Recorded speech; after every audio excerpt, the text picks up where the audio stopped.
जनकपुर नामक गांव में चोपड़ा करके एक बूढ़ा रहता था। वो बहुत कंजूस था। वो एक गाड़ी पर मटर समोसा बनाकर बेचता था। मिलावटी तेल, मिलावटी आटा, ऐसे सब मिलावटी सामान से समोसा बनाकर बेचता था।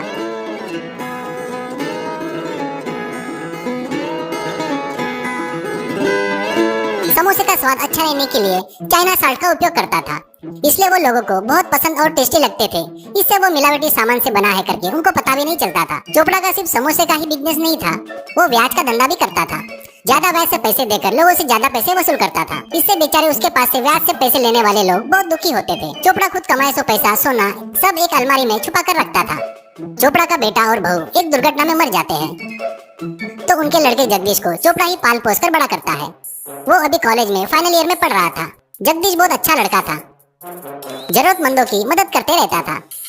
उसको उसके दादाजी जो ब्याज का धंधा करते थे वो बिल्कुल पसंद नहीं था। दादाजी ब्याज वसूल करते वक्त पैसे देने वाले का दुख देखकर जगदीश का दिल पिघल जाता था। एक दिन कॉलेज में लेक्चरर, आज से तुम्हारी कॉलेज लाइफ खत्म हो गई है, अब आगे आप लोग क्या करना चाहते हो? जगदीश तुम बताओ, ऐसा कहता है। जगदीश खड़ा होकर, सर मैं आगे पढ़ना नहीं चाहता हूँ। अपने गाँव में बहुत से निपुण लड़के हैं, उनको कुछ न कुछ उपाय बताकर अच्छा रास्ता दिखाना चाहता हूँ, ऐसा कहता है। लेक्चरर, इतना अच्छा पढ़ने वाला तू और आगे नहीं पढ़ना चाहता क्या? कहता है तो जगदीश, सर मैं नॉलेज के लिए ही डिग्री तक पढ़ा हूँ बस, और मुझे किसी के नीचे काम करना पसंद नहीं है। उन लड़कों को कुछ उपाधि दिखाकर उससे आए पैसों से मेरा हिस्सा मांगूंगा, वो मेरे लिए बस है, ऐसा कहता है। ऐसे गांव में कुछ लड़कों को मिलकर उनको एक जगह पर जमा करके उनको क्या क्या आता है करके पता करता है और उनको कितना पैसा चाहिए वो भी पूछता है। एक दिन गाड़ी के पास चोपड़ा जगदीश से, अरे बेटा आगे की पढ़ाई नहीं करता बोल रहा है ना, तो अब तो अपना ब्याज का धंधा देख ले, अब मेरा आराम करने का समय आ गया है बेटा, ऐसा कहता है जगदीश।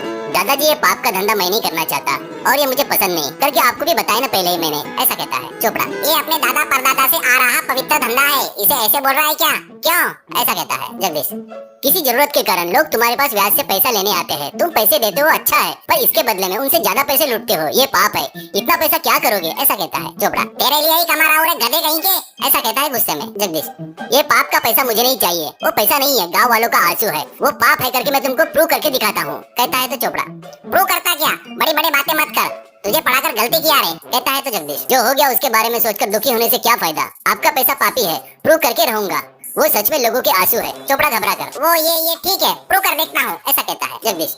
पर एक शर्त है, गांव में बेरोजगार बहुत से लड़के हैं, उनको कुछ धंधा लगाने के लिए लागत के लिए कुछ पैसा चाहिए, वो पैसे तुम्हें देना होगा। चोपड़ा, हाँ ये नहीं होगा, मैं क्यों दूं? जगदीश, ठीक है, तुम्हारी अलमारी में का पूरा पैसा रो रो कर एक दिन भाप बनकर उड़ जाएगा, तब तुम्हारे पास कुछ भी नहीं बचेगा। अभी से आपका पैसा रोना शुरू कर दिया, एक सोने का सिक्का लेकर आओ, मैं साबित कर दूंगा कि वो रो रहा है करके, ऐसा कहता है। चोपड़ा घबरा कर दिनेश को घर के अलमारी के पास लेके जाता है। बाद में वो खोलकर उसके सामने एक सिक्का पकड़कर, कहाँ है? रो तो नहीं रहा है? क्यों रे बेमतलब मुझे डरा रहा है? ऐसा कहता है जगदीश। वो सिक्का लेकर, डरा नहीं रहा हूँ दादाजी, ये पैसा रोना शुरू कर दिया है, देखना है तो आप देखो, करके सिक्के को जमकर दबाता है। उसमें से पानी की बूंदें निकलती है। वो देखकर चोपड़ा, हे भगवान, हाँ सच में पैसा रो रहा है, करके चक्कर आकर गिर जाता है। बाद में वो उठता है तो खटिया पर सोया पड़ा था। वो उठकर, अरे जगदीश वो पैसा अभी भी रो रहा है क्या? ऐसा कहता है जगदीश।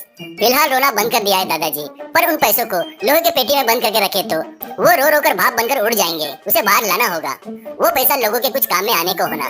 गांव में जो बेरोजगार है ना, उनको उन पैसे से कुछ प्लान बताकर उनको एक रास्ता दिखाना चाहता हूँ। चोपड़ा, उनके धंधे में अगर तेरा हिस्सा रहेगा ना तो दूंगा, ऐसा कुछ है तो बता तो दूंगा, ऐसा कहता है जगदीश। ठीक है कहता है। वैसे वो पैसा लाकर उन लड़कों से साइकिल पंचर रिपेयरिंग की दुकान, बाइक मैकेनिक की दुकान, किराने की दुकान, कपड़ों की दुकान, ऐसे बहुत से दुकान लगवाता है। वो सब बहुत खुश होते हैं। एक लड़का, भैया पैसा रोना बोले तो कैसा भैया, क्या करके आपने आपके दादाजी को यकीन दिलाया भैया, ऐसा कहता है जगदीश।